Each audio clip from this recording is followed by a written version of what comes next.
What if everything you've been told about our ancient past is wrong?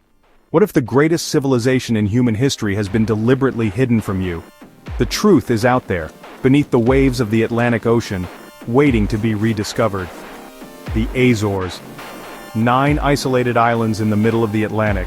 Official history tells us they were discovered in the 15th century by Portuguese explorers finding uninhabited lands. But what if these islands weren't just discovered, but rediscovered?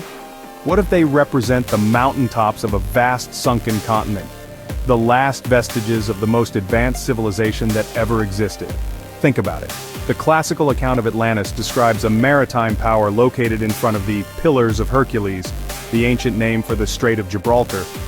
Beyond these pillars lies the Atlantic Ocean, and approximately 1,000 miles west, rising mysteriously from the depths, are the Azores. Coincidence? Hardly. The ocean floor surrounding these islands tells a story that mainstream archaeologists don't want you to hear. Vast underwater plateaus, seamounts and structures that cannot be explained by conventional geology. Satellite mapping reveals patterns too regular, too geometric to be natural formations. They've been dismissed as data artifacts or mapping errors. But what if there's something else entirely?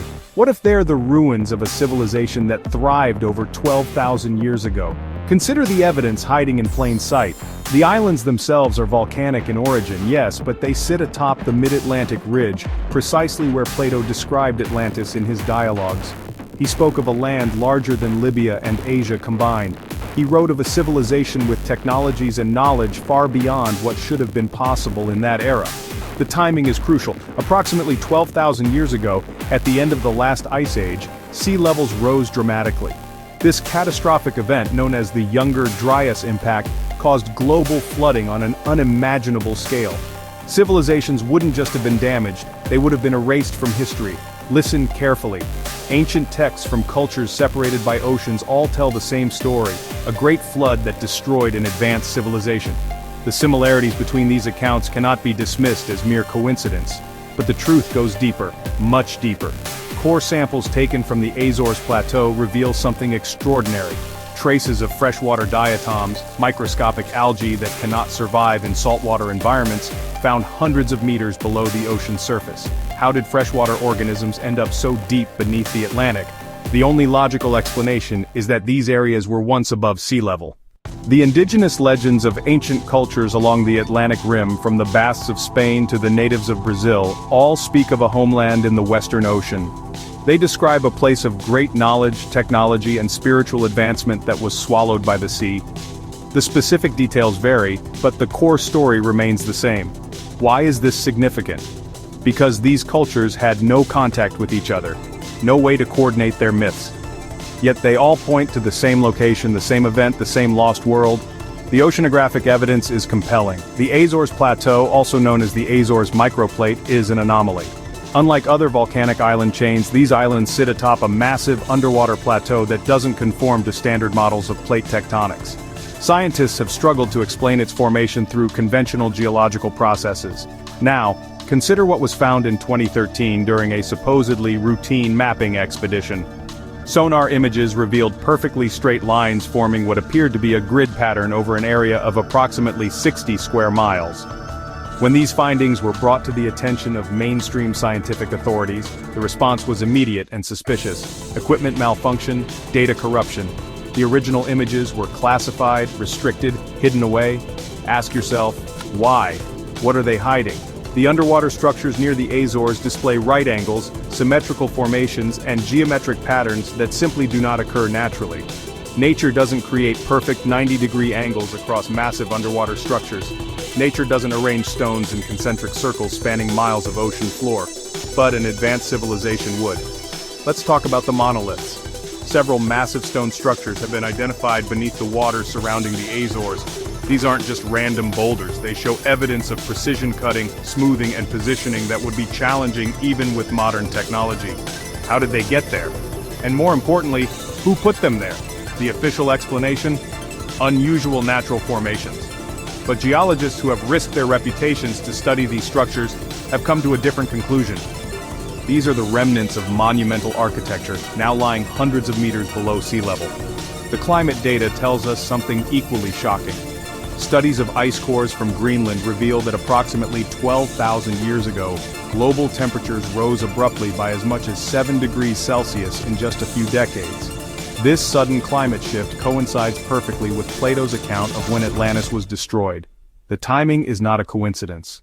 Then, there's the genetic evidence. DNA studies of populations around the Atlantic Rim show unexpected similarities. Genetic markers that shouldn't exist according to conventional models of human migration. These genetic anomalies are particularly strong in the Basque people of Spain, the Guanches of the Canary Islands, and certain indigenous groups in the Americas. The implication is clear: a common ancestral population that predates recorded history. Consider the mysteries of ancient megalithic construction.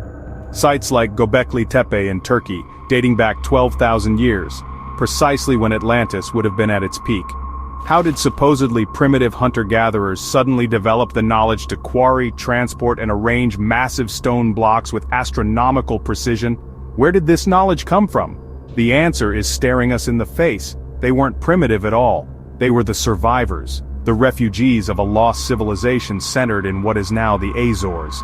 They carried their knowledge with them, rebuilding what they could of their former glory. The sophisticated astronomical knowledge embedded in ancient structures around the world points to a common source, a civilization that understood celestial mechanics, mathematics, and engineering at a level that shouldn't have been possible according to mainstream archaeology. The ancient Egyptian texts speak of the Islands of the Blessed in the Great Western Ocean, ruled by a god-king who possessed technology indistinguishable from magic. They describe a place where great wisdom was preserved, where the secrets of the universe were understood. This knowledge wasn't just architectural or astronomical, it was medical, agricultural, spiritual. The remnants of this wisdom tradition can be found in the mysterious similarities between healing practices separated by vast oceans and supposedly insurmountable barriers of communication. How did isolated cultures develop nearly identical understanding of medicinal plants, surgical techniques, and cosmological models?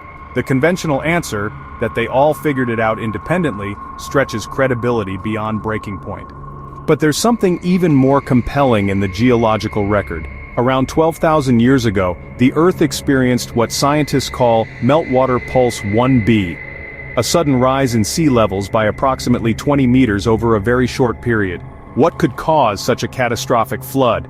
The evidence points to a cosmic impact. Numerous impact craters dating to precisely this period have been identified around the world. The Younger Dryas impact hypothesis suggests that Earth encountered a fragmented comet, resulting in multiple airbursts and impacts across the northern hemisphere. This wasn't just any natural disaster, this was the end of a world, the end of Atlantis. The oceanographic evidence shows massive underwater landslides and turbidity currents throughout the Atlantic basin dating to this exact period. The mid-Atlantic ridge, where the Azores are located, shows evidence of catastrophic geological activity unlike anything seen in modern times. Think about what this means. A cosmic impact causing worldwide devastation, sea levels rising dramatically, massive volcanic eruptions and earthquakes along the mid-Atlantic ridge. The perfect storm of planetary cataclysms centered on exactly where Plato described Atlantis to be. The survivors of this catastrophe would have fled to coastal regions around the Atlantic. They would have brought with them stories of their homeland, their advanced knowledge, their technologies. They would have attempted to rebuild, to preserve what they could of their once great civilization. And this is exactly what we see in the archaeological record. The sudden appearance of advanced knowledge, technologies, and social structures in coastal regions around the Atlantic Rim immediately following the Younger Dryas event. But there's more, much more. Ancient maps show land masses where none should exist. The Piri Reis map, compiled in 1513 but based on much older source maps, shows Antarctica without ice. Something impossible unless the original cartographers mapped it before it was covered in ice over 12,000 years ago. It also shows islands in the Atlantic that no longer exist above water. The Oronteus Phineus map from 1531 shows similar anomalies, geographical features that shouldn't have been known, coastlines that are now underwater. These maps weren't created from imagination, they were compiled from ancient source materials, navigational charts that survived from a time before the flood. Remote viewing sessions conducted by intelligence agencies have consistently identified a large landmass in the Atlantic as the origin point of human civilization. These projects, once classified, revealed detailed descriptions of an advanced island nation in the exact location of the Azores Plateau. Why would intelligence agencies be interested in remote viewing ancient civilizations? What are they looking for? What do they already know? The linguistic evidence cannot be ignored. Studies of proto-languages suggest a common root language that predates all known ancient tongues. This proto-language shows remarkable similarities to the isolated Basque language, one of the few European languages with no known linguistic relatives, unless, of course, its relatives were speaking a language that vanished beneath the waves 12,000 years ago. Then there are the underwater roads. Yes, roads. Submerged pathways, stretching for miles across the Azores Plateau, too straight, too consistent in width to be natural formations. Official explanations range from underwater currents to data interpretation errors, but those who have seen the raw data know better. The astronomical alignments tell their own story. Ancient structures around the Atlantic Rim, from the megalithic sites of Western Europe to the pyramids of Central America, share precise astronomical orientations that point to a common source of knowledge. Many align specifically with star positions, as they would have appeared exactly 12,000 years ago, marking the date of the catastrophe that ended their parent civilization. Consider the shared myths of a golden age, when humans lived in harmony with nature, possessed profound knowledge, and communicated directly with higher realms of existence. These myths aren't just fanciful stories. They're the fragmented memories of what once was lost, what was deliberately hidden. Because that's the ultimate question, isn't it? Not just whether Atlantis existed in the Azores, but why this knowledge has been suppressed. Why mainstream archaeology continues to dismiss the evidence. Why oceanographic expeditions to certain areas of the Azores Plateau are restricted, classified, hidden from public scrutiny. What are they afraid we'll find? The answer lies in the implications. If an advanced civilization existed 12,000 years ago and was destroyed by a cosmic impact, it means our entire understanding of human history is wrong. It means we aren't witnessing the steady forward march of progress, but rather the slow recovery from an ancient collapse. It means we aren't the first to achieve great technological feats. We aren't the pinnacle of human achievement. We are the amnesiacs, struggling to remember what was once known, and some would prefer we remain in the dark. Think about what this means for established power structures, for religious institutions based on the premise that humans were primitive before their particular revelation, for academic institutions built around conventional chronologies, for power structures that derive their authority from being the most advanced, the most knowledgeable societies in human history. All of it, challenged by the sunken ruins of the Azores. The evidence is mounting. New scanning technologies are revealing more underwater structures with each passing year. Independent researchers using satellite data and sophisticated image analysis are identifying patterns that cannot be explained through natural processes. The truth is rising to the surface. Ask yourself, why have certain areas of the ocean floor been mapped in greater detail than others? Why do gaps exist in publicly available bathymetric data precisely around the most anomalous regions of the Azores Plateau? Why are certain oceanographic research permits denied without explanation? What don't they want us to see? The Azores aren't just islands. They're the last witnesses to a world we've forgotten, a world of advanced knowledge, spiritual wisdom, and technological achievement that puts our modern civilization to shame. A world that was wiped away in a cosmic catastrophe, leaving only its highest mountaintops above the waves as a testament to what once was.